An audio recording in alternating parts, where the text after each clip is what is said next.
The ancient, ivy-clad edifice of the Viridian Archives stood as a monument to history, its grand Gothic architecture a testament to centuries of preservation.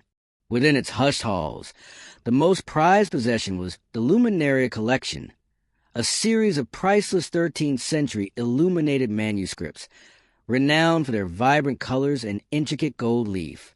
But a subtle, insidious decay was creeping through them. Colors, once jewel-toned, were fading unevenly. The supple vellum pages were growing brittle in erratic patterns, and minute flakes, almost imperceptible to the untrained eye, were detaching from a parchment. Dr. Alastair Finch, the chief conservator, ruled the Viridian Archives with an iron fist of academic authority. A man in his late 50s with an impressive mane of silver hair and a meticulously tailored tweed suit, Finch was a celebrated academic, his name gracing countless peer-reviewed journals. He believed implicitly in scientific rigor and cutting-edge technology. His team, equipped with advanced spectrometry, microimaging devices, and meticulously calibrated climate control systems, had spent the last 2 years desperately trying to identify the exotic bioagent or novel environmental pollutant they were convinced was destroying the Luminaria. Finch's office, adorned with accolades, felt more like a sterile laboratory than a sanctuary for ancient texts. He often spoke of the unforeseen challenges of modern conservation, subtly deflecting blame while simultaneously dismissing any non-conventional approaches as quaint, unscientific folklore. Elara Vance, barely in her mid-20s, moved through the lower echelons of the archives with the quiet efficiency of a shadow. Her job was mundane, organizing new acquisitions, cataloging recent donations, and occasionally assisting senior archivists with inventory. She wore practical, unassuming clothes, her dark hair often pulled back in a simple braid, and her hands, though slender, carried the faint scent of aged paper and leather. Elara wasn't formally educated in conservation science like Finch's protégés. Her knowledge was inherited, passed down through generations of the Vance family, who had been independent paper conservators and master bookbinders for small local libraries and private collectors for centuries. Her grandmother, Maeve, a spry woman in her late 70s, had taught Elara the tactile language of parchment, the nuances of natural pigments, and the subtle distress signals of ancient bindings. Elara had always felt a deep, almost spiritual connection to materials, seeing stories in the fiber of the paper and the warp of the spine that the high-tech equipment seemed to miss. For weeks, Elara had watched Dr. Finch's team with growing unease. Their meticulous tests yielded no conclusive answers, yet the decay persisted. She noticed patterns they didn't, how the degradation was more pronounced in areas where specific types of blues and greens had been used, how the flaking correlated with certain historical watermarks. One particularly frustrating afternoon, she saw Finch's assistant, a young, anxious intern, carefully scraping a minute fragment of vellum from a particularly fragile manuscript for a new spectroscopic analysis, only to discard a tiny, discolored thread that had evidently been part of the original binding. To Elara, it felt like sacrilege, destroying a piece of the story to understand another. Driven by a growing sense of urgency and a deep respect for the suffering manuscripts, Elara finally gathered her courage. She intercepted Dr. Finch as he was leaving his office, an impossible feat for a junior assistant. "Dr. Finch," she began, her voice steady despite her racing heart, "I believe I can help with the Luminaria collection." Finch stopped, a perfectly sculpted eyebrow raising in disdain. He looked at her, then down at her practical shoes, then back up at her, a faint, dismissive smile playing on his lips. "And who, precisely, are you, young woman? Do you perhaps have a Ph.D. in bioconservation I'm unaware of?" Elara took a breath. "No, sir, but I believe the answer isn't in what you're looking for, but what you're overlooking. I can diagnose the problem, but I need access to the original archival repair logs, the unsorted waste material from previous conservation attempts, and some of the older, less valuable texts from the archive's uncatalogued collection. Finch chuckled, a dry, humorless sound. You want our leftovers, as it were? For what? Some kind of folk remedy. Do you honestly think a junior assistant with no formal training can succeed where millions in research and the world's leading experts have failed? This isn't a kitchen garden, Miss Vance. His steel-gray eyes, cold and sharp, dismissed her utterly, but Elara, with a calmness that surprised even herself, held his gaze. The manuscripts are suffering, Dr. Finch, and sometimes healing doesn't come from where we expect it. Dr. Finch's retort was swift and cutting. Listen here, Miss Vance, if that's even your name. I've spent 25 years, 3 doctorate degrees, and overseen tens of millions in grants researching ancient texts. I've consulted with the most eminent material scientists from Oxford to Kyoto. Do you truly believe a clerical assistant who probably spends her evenings watching historical dramas on public television is going to unravel what a consortium of global experts cannot? His voice, usually smooth and modulated for academic presentations, now carried an edge of barely suppressed fury.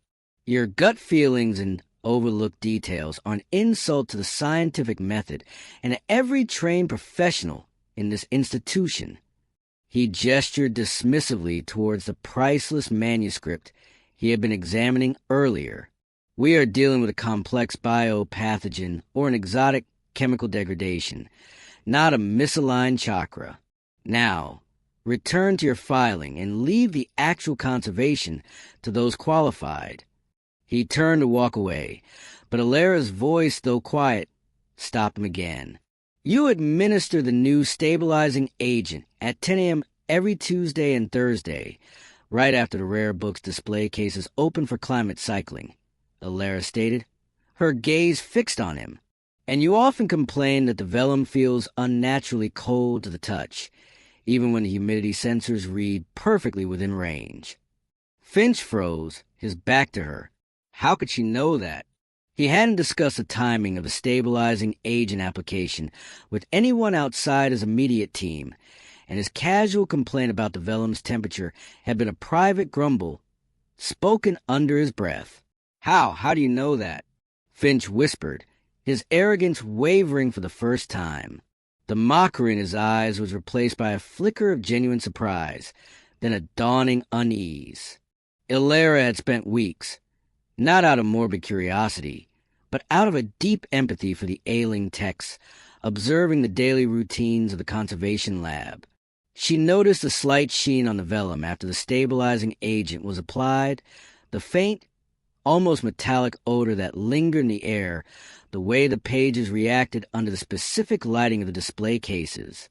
Her trained eyes, honed by years of studying the subtle signs of material distress in her grandmother's workshop, picked up details that Finch's expensive machines and specialized technicians had overlooked, dismissed, or simply not been programmed to detect.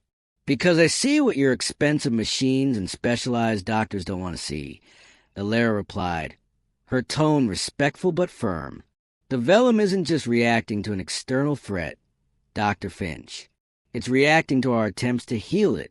The stabilizing agent, while well-intentioned, is interacting with specific historical pigments and the unique composition of the medieval vellum in ways that are causing localized, accelerated degradation. And the cold you feel? That's not a temperature issue. It's a structural change in the vellum, a cellular contraction, exacerbated by the very process meant to preserve it. Finch scoffed, regaining some of his composure, but the tremor in his voice was unmistakable. Preposterous. Our stabilizing agent is inert, tested rigorously for compatibility. He slammed the heavy oak door of his office shut, the sound echoing through the grand hall. But not before Elara caught something in his eyes that was no longer just contempt. It was fear. Fear that a junior assistant, someone he deemed utterly beneath him, had noticed something that all his experts and millions of dollars had completely missed. As Elara walked back to her small, almost invisible workstation in a forgotten corner of the archives, she allowed herself a discreet, knowing smile. Dr. Alastair Finch had just made his first fatal mistake, completely underestimating someone who had grown up learning that true understanding required observation, patience, and a wisdom that academic degrees alone could never buy. What that bitter, esteemed scholar had no idea was that this unassuming young woman carried the accumulated knowledge of 5 generations of traditional conservators. And more importantly, she had just discovered exactly what the Luminaria's real problem was. The coming weeks were a tense dance. Finch, visibly unsettled, began to micromanage his team more intensely, but also cast nervous glances Elara's way. He tried to dismiss her observations as baseless conjecture, yet the seeds of doubt had been sown. Elara, meanwhile, continued her quiet work, cataloging new acquisitions, but her mind was elsewhere, piecing together the subtle clues. She knew the fight wasn't just about the manuscripts. It was about the very nature of knowledge and who held the power to define it. That evening, Elara found herself in her grandmother Maeve's cozy apartment, a small space crammed with ancient tools, half-bound books, and the comforting aroma of beeswax and old paper. Maeve, her spectacles perched on her nose, was meticulously repairing the spine of a parish ledger from the late 1800s. Her hands, though gnarled with age, moved with precision born of decades of intimate knowledge. Elara recounted her confrontation with Dr. Finch, describing his dismissive sneer and her observation about the cold vellum and the stabilizing agent. Maeve listened, her wise eyes twinkling. "Ah, the arrogance of the formerly educated," she murmured, without looking up from her work. "They spend years categorizing and theorizing, but forget to simply look. They mistake certificates for understanding." She then looked at Elara, a proud smile gracing her lips. "You saw what I taught you, didn't you, my girl? The way certain pigments react, not just to light or humidity, but to foreign compounds. The subtle cellular changes in vellum when it's under stress, mimicking a cold touch. It's a language, Elara, and most of them are deaf to it." May went on to share stories from their family's past, tales of how their ancestors, often illiterate or barely educated by academic standards, had preserved documents that scholars deemed lost causes.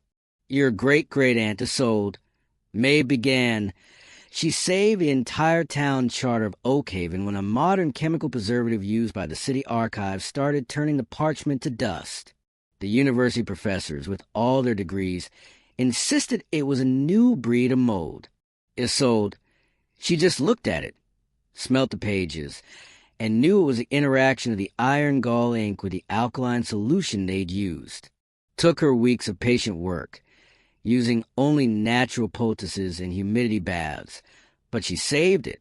The professors scoffed, of course, said she was a witch. But the charter stands to this day, while their reputations crumbled. Meanwhile, back at the Viridian archives, Dr. Finch, unable to shake Elara's unnerving observations, decided to investigate this Miss Vance. A quick call to human resources and some digging online revealed her humble origins. No prestigious university degrees, just a local community college certificate in archival support and a long, unbroken lineage of Vance paper and parchment restorations, a small, unpretentious workshop that had served rural libraries and forgotten estates for centuries. Family business, the HR report noted blandly, specializes in traditional binding and minor repairs. No academic affiliations. Finch scoffed, dismissing the information as easily as he had dismissed Elara. Just another case of provincial artisan trying to equate folk remedies with empirical science, he muttered, rifling through the meager report. An old woman with intuition and a young girl with keen eyes. Hardly a threat to the Viridian's reputation. He completely overlooked the inexplicable longevity of some of the small-town documents Maeve and her ancestors had worked on, documents that, by all scientific metrics, should have deteriorated decades ago. His academic blind spot prevented him from seeing the very evidence that contradicted his worldview. What Finch didn't know was that Elara wasn't just any conservator. While he focused on her lack of formal credentials, she was studying the very materials he considered inert. She recognized specific binders used in medieval pigments, obscure recipes for vellum preparation, and even the unique ways different scribal hands exerted pressure on the parchment, leaving microscopic stresses. Her grandmother had meticulously documented these observations in a series of cryptic notebooks, a treasure trove of practical, generational knowledge that Finch, in the pursuit of cutting-edge solutions, would never deign to examine. The real problem isn't what's attacking the manuscripts, Grandma. Elara mused at night, poring over one of Maeve's ancient texts on pigment analysis. It's what they're doing to the manuscripts. It's the wrong kind of care, driven by the wrong kind of assumptions. Maeve nodded, a flicker of sad understanding in her eyes. Exactly, child. They're trapped in their own minds, in their own theories. Their instruments tell them one thing, but the material tells another. And when the mind creates the change, the body, or in this case, the vellum, suffers.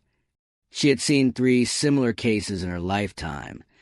Prestigious institutions whose most valuable items withered under the care of those who prioritized their own intellectual arrogance over the humble wisdom of the materials themselves. It's easier to invent a new pathogen than to admit you're harming something with your own expensive cures. The following week brought a palpable chill to the archives, emanating directly from Dr. Finch. His initial unease had curdled into resentment. He couldn't allow a junior assistant to expose his oversight, especially not one so devoid of the proper academic lineage. He embarked on a subtle yet effective campaign to marginalize Elara, hoping to either silence her or provoke her into a mistake that would justify her dismissal. First, Elara found her workstation relocated to the archive's deepest, most poorly lit sub-basement, ostensibly for better temperature regulation, but clearly designed to isolate her. Her requests for new cataloging supplies were delayed. Her computer access to certain historical databases mysteriously glitched, and she was frequently assigned menial tasks that kept her away from the main conservation lab.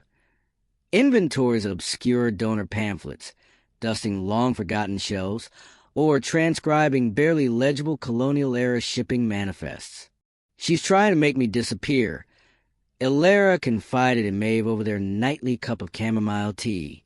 She wants me out of sight, out of mind, so she doesn't have to face the truth about what's happening to the Luminaria. Maeve, watching her granddaughter with experienced eyes, nodded slowly. That man is afraid. Elara, when powerful people are afraid of those they consider beneath them, it's because they sense their own weakness. And when they're afraid of the truth, they'll do anything to destroy anyone who might reveal it. But what if she succeeds in getting me fired? What if she gets me thrown out of the archives entirely? Elara worried, the insecurity creeping into her voice. Maeve smiled, a familiar, comforting crinkle around her eyes. Let me tell you a story, my dear. When your great-grandmother, Anya, was your age, a renowned art historian tried to discredit her work on the rare manuscript collection at the City Museum. He called her methods primitive and unscientific, using his influence to have her small, private contract revoked. He wanted to silence her because Anya understood something about the manuscript's inks that he, with all his academic papers, completely missed. What happened? Elara asked, leaning forward, sensing a vital lesson was coming. Anya did what our family has always done, Maeve explained. She observed, she learned, she documented everything. And when the time was right, she used his own knowledge, or rather his lack of it, against him. That historian had a very important exhibit coming up, featuring a newly acquired illuminated breviary that he had restored using the most modern, chemical-intensive methods. Anya knew those chemicals would eventually destroy the specific vermilion pigment used in that breviary, but the museum trusted the scholar's prestigious reputation over her folk wisdom. When the breviary started showing signs of catastrophic fading and flaking just weeks before the grand opening, who do you think they came to see? Anya, Elara whispered, the answer dawning on her. Exactly, May confirmed, and when Anya, using her gentle traditional methods, stabilized the breviary and prevented further damage, while exposing the flaws in the historian's modern approach, everyone knew who truly understood the art of preservation. He lost his position, his reputation, everything, not out of revenge, but because the truth, like fine vellum, always reveals itself. Elara began to understand. Dr. Finch isn't just afraid that I can help the manuscripts.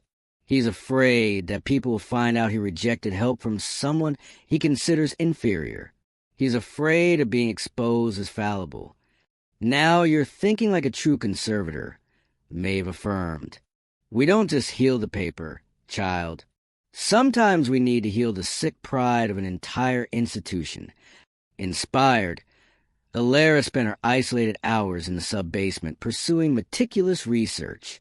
Using the archive's few remaining public access computers, she delved into forgotten acquisition records, the personal journals of previous chief conservators, and obscure exhibition catalogs. She discovered details that profoundly shifted her understanding of the Viridian's problems. The stabilizing agent Finch was so proud of had been pioneered by a company in which Finch himself held a significant, undisclosed investment. Even more disturbing, a prior restoration project under Finch's early leadership, involving a collection of 15th century maps, had been discreetly removed from public display and mysteriously reclassified after exhibiting similar, though less severe, signs of accelerated degradation. The official report blamed a flaw in the original paper manufacturing. But Elara sensed a pattern, a buried truth beneath the layers of official narrative. The mystery of the Luminaria was deepening, and it pointed not to an external pathogen, but to systemic error and a carefully maintained facade of infallibility. The true crisis struck with the suddenness of a storm. The most magnificent piece in the Luminaria collection, the Celestial Psalter, a manuscript renowned for its breathtaking use of lapis lazuli and gold, began to degrade at an alarming rate. Large sections of its celestial maps, once a vibrant blue, were turning a sickly greenish gray, and the vellum was visibly buckling. Panic rippled through the Viridian's board of trustees. Millions in potential grants were at stake, not to mention the institution's global reputation. Dr. Finch, usually unflappable, was a nervous wreck, his polished exterior cracking under the immense pressure. His team, despite round-the-clock monitoring and aggressive, stabilizing treatments, could offer no solution. In desperation, the board brought in Dr. Evelyn Reed, an independent expert in ancient material science from the Vatican archives, known for her sharp intellect and unconventional thinking. Dr. Reed, a woman whose keen eyes missed nothing, quickly assessed the situation. Alistair, she said, her voice firm but not accusatory, your diagnostics show only symptoms, not the cause. And these treatments are clearly exacerbating the problem. We need to step back. Have you considered less conventional approaches? Sometimes the answer lies in understanding the original craft, not just the modern chemistry. Her gaze subtly shifted towards a dimly lit corner where Elara was usually relegated, though Elara was currently immersed in transcribing a 16th century monastery inventory. Finch, swallowing his pride, approached Elara's station later that day. His face was a mask of strained formality. His shoulders slumped ever so slightly. "Miss Vance," he began, his voice barely above a whisper, "the Psalter, it's worsening." Dr. Reed, she mentioned, well, she suggested that perhaps your observations might offer a different perspective. He visibly winced at having to admit even this much. What did you mean about the stabilizing agent interacting with the pigments? This was Elara's moment. She closed the heavy inventory book, her gaze direct and steady. Dr. Finch, the celestial salter, like many of the luminaria, uses a particular blend of lapis lazuli and a medieval green earth pigment. What your advanced spectrometry may not highlight is the subtle, almost imperceptible presence of copper salts, used as a fixative in those specific pigments during the 13th century. It's an old technique, almost forgotten now. Finch's brow furrowed. Copper salts? Our tests show no significant copper. Precisely, Elara continued, because it's a trace element, intricately bound within the pigment matrix. Your stabilizing agent, Dr. Finch, is an ammonium-based compound. When applied, it's creating a slow, localized chemical reaction with those minute copper salts, forming copper-ammonium complexes. These complexes are highly reactive, breaking down the organic binders in the pigments and causing the vellum's collagen fibers to contract and become brittle. The cold you felt? It's the vellum literally shrinking at a cellular level. The fading and flaking? The pigments are being chemically corroded from within, not attacked by an external bioagent. Elara then took a deep breath. And the environmental factor you sought? It's not a pollutant. It's the subtle shift in UV light from the new energy-efficient display lighting installed 5 years ago. This new spectrum, combined with the chemical reactions, is creating an accelerated photodegradation that neither system alone would cause. It's a perfect storm of modern intervention clashing with forgotten medieval chemistry. Finch listened, his face a mixture of shock, dawning horror, and a terrifying realization. The elaborate bioagent theories, the millions spent on equipment, the prestigious papers published, all of it had been leading them down the wrong path, directly harming the very treasures they sought to protect. Worse, Elara's explanation was elegant, logical, and entirely consistent with every symptom. She didn't need fancy machines. She needed the generational knowledge of materials, the intuitive understanding of how things truly interact. But how did you know this? Finch stammered, his voice hoarse. My great-great-aunt Isolde Vance documented similar reactions in an early 1900s family notebook when a client tried to restore a medieval missile with an early ammonia-based cleaning solution. Elara replied, her voice unwavering. She called it the silent corrosion. Her notes, dismissed as anecdotal by academic circles, described the exact chemical process and the subsequent damage. The answer wasn't in discovering something new, Dr. Finch. It was in remembering something old. A wave of profound humiliation washed over Finch. He had ridiculed her, isolated her, almost driven her away. And all this time, the answer, a simple, elegant truth, had been present in the humblest corner of his archive, carried by the very person he had so arrogantly dismissed. The silence of the room was deafening, punctuated only by the subtle hum of the high-tech conservation equipment that had failed them all. The revelation about the copper-salt reaction and the UV light created a tremor in Dr. Finch, but not a conversion. His humiliation quickly calcified into a desperate need for self-preservation. Admitting Elara's diagnosis meant admitting his own catastrophic errors, the waste of millions in grants, and the severe damage inflicted upon the luminaria under his watch. It would shatter his prestigious career. He couldn't allow it. Your theory, Miss Vance, while interesting, Finch stated, recovering his academic posture, is largely anecdotal and lacks peer-reviewed empirical data. We must proceed with caution. I will, of course, initiate some controlled tests based on your suggestions. It was a thinly veiled attempt to appropriate her discovery, to control the narrative, and eventually to bury her involvement. He began issuing internal memos, emphasizing new in-house research initiatives to reevaluate conservation strategies, subtly implying his leadership in these new directions. Elara knew immediately what he was doing. He'll take my work, repackage it, and present it as his own, she told Maeve that night. and the archives will suffer more delays, more half-measures. Maeve nodded gravely. Some people are so consumed by pride, child. They'd burn down the forest to protect their single dry leaf. You have to expose him, not just for the manuscripts, but for the truth.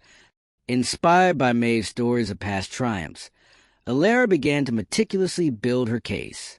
It wasn't enough to be right. She had to be undeniably, publicly right, in a way that Finch couldn't twist or dismiss. She enlisted the help of Anya Sharma, a bright, idealistic junior archivist who had recently joined Finch's team and who had grown increasingly disillusioned with his rigid methods and the worsening state of the Luminaria. Anya, initially skeptical, became Elara's quiet ally after Elara demonstrated the chemical reaction on a discarded vellum scrap, showing the same subtle discoloration. Together, they delved deeper. Elara revisited her research into the archive's historical records. She cross-referenced acquisition logs, donor lists, and even old board meeting minutes. She discovered that Dr. Finch had spearheaded the installation of the new, energy-efficient, UV-emitting lighting 5 years prior, explicitly overriding concerns from a junior engineer about its potential impact on certain older pigments. Concerns that were documented in a heavily redacted internal report. More damningly, Elara unearthed financial records linking the lighting company to Finch's personal investment portfolio, revealing a clear conflict of interest. The flaw in the original paper manufacturing report for 15th century maps she had discovered earlier now screamed cover-up.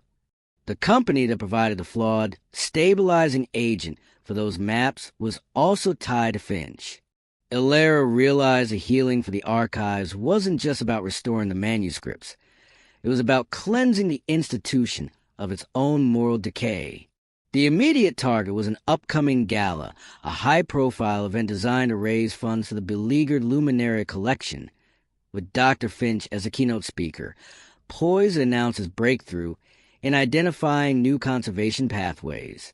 Elara knew she needed irrefutable proof, not just of her diagnostic accuracy, but of Finch's deliberate obfuscation and negligence.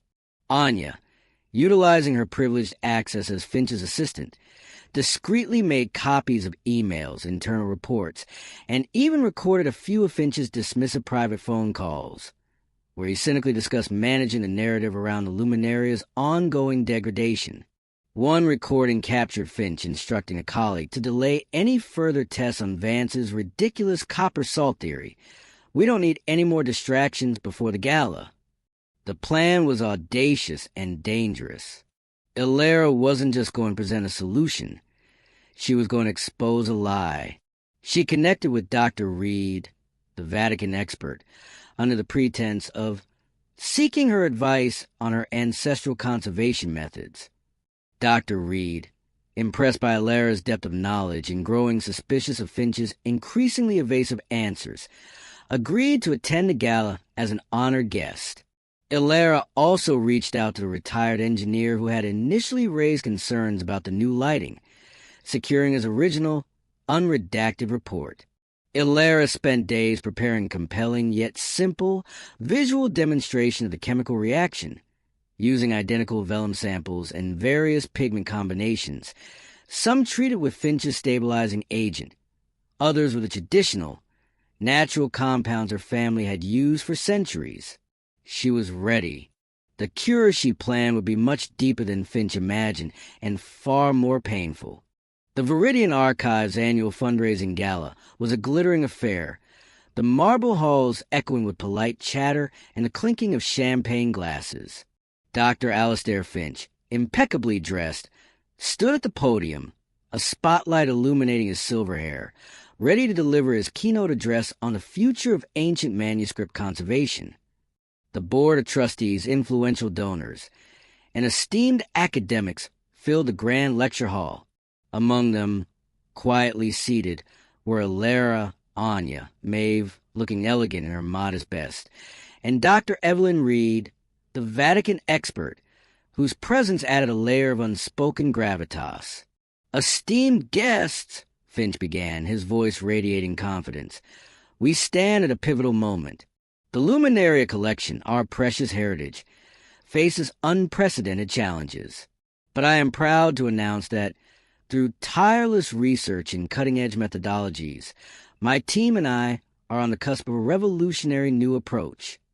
Just as Finch launched into his carefully crafted narrative, a subtle ripple of movement occurred near the back. Elara, no longer shrinking in the shadows, stepped forward, accompanied by Anya. She carried a small, portable display case containing her carefully prepared vellum samples. "Dr. Finch." Elara's voice, amplified by Anya discreetly connecting her phone to room sound system, cut through the air. "Before you discuss the future, perhaps we should address the present and the past." Finch's face paled, his prepared speech momentarily forgotten.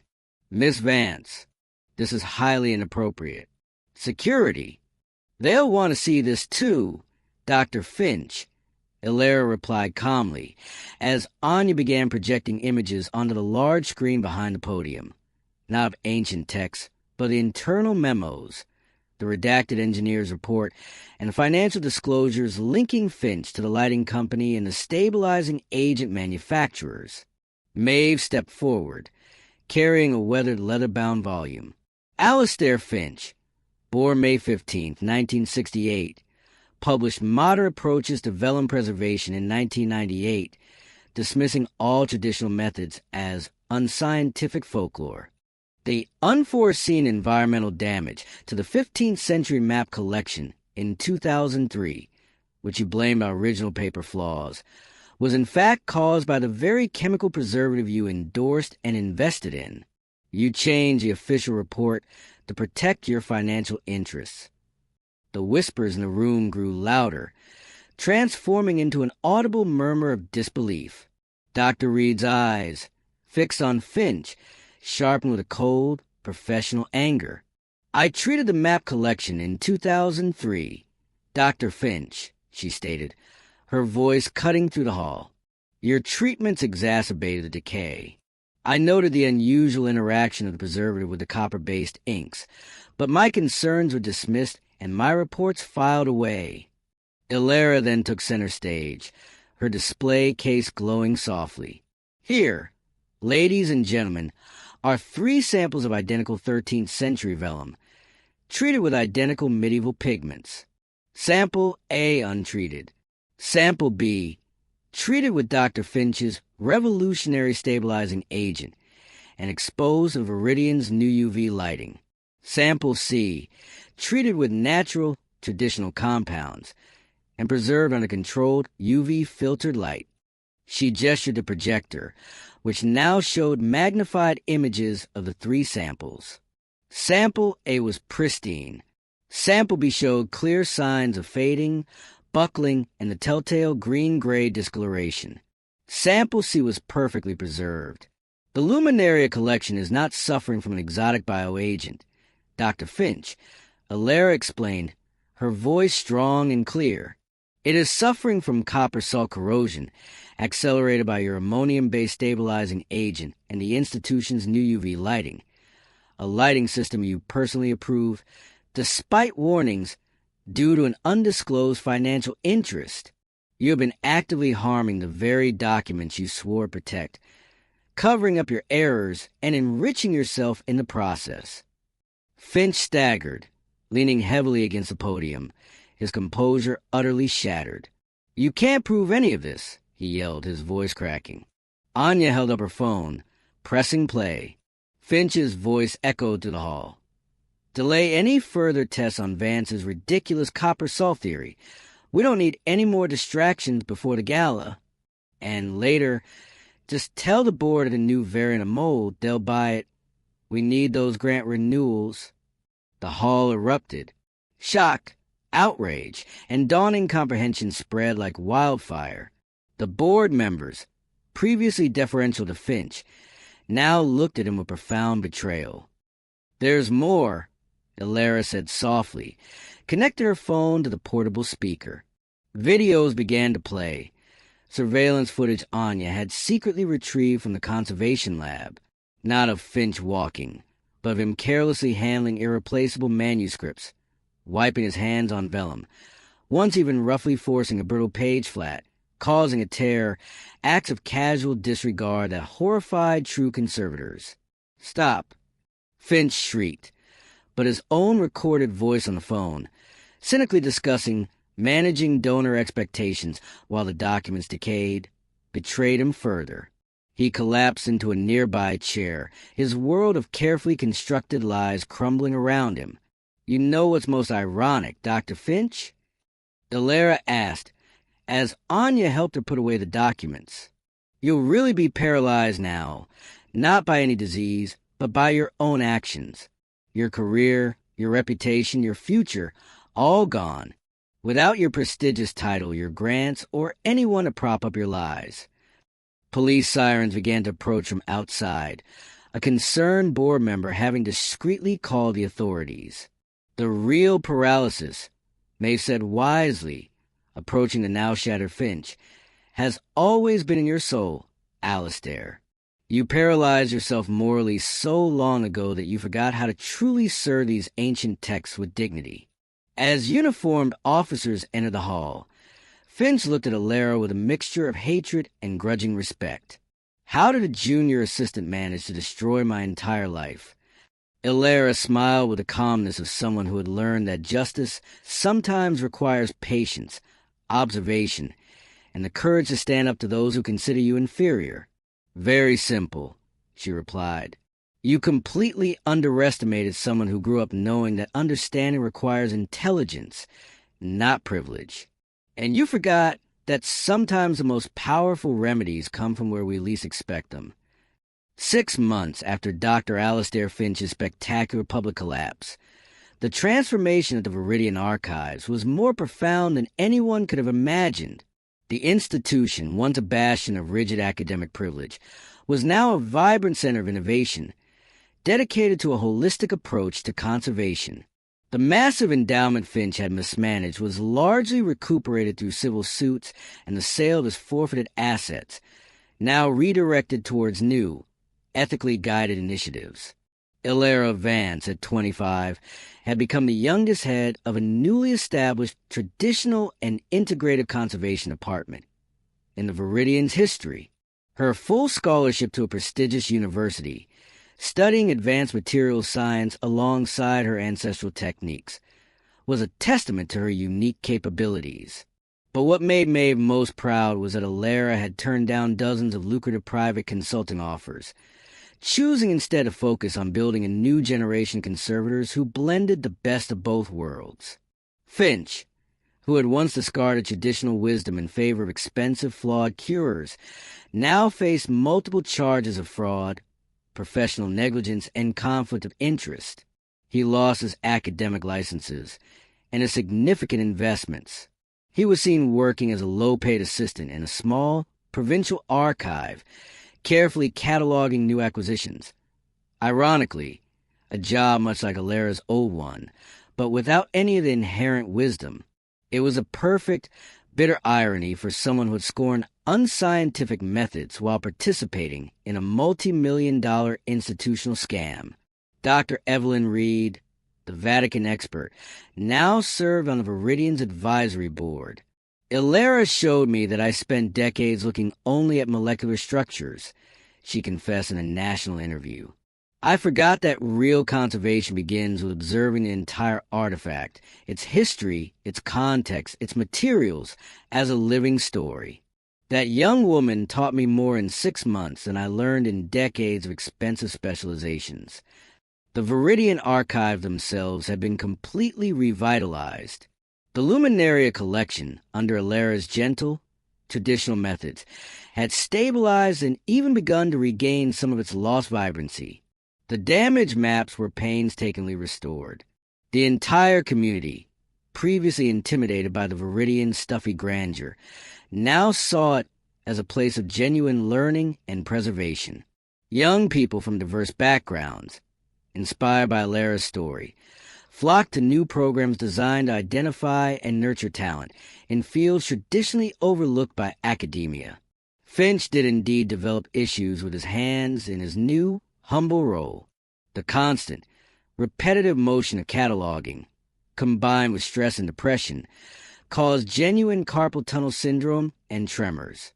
He now depended on ergonomic braces, a cheap, clunky version that made his old, elegant tweed suits feel like an ill-fitting costume. Elara visited him only once.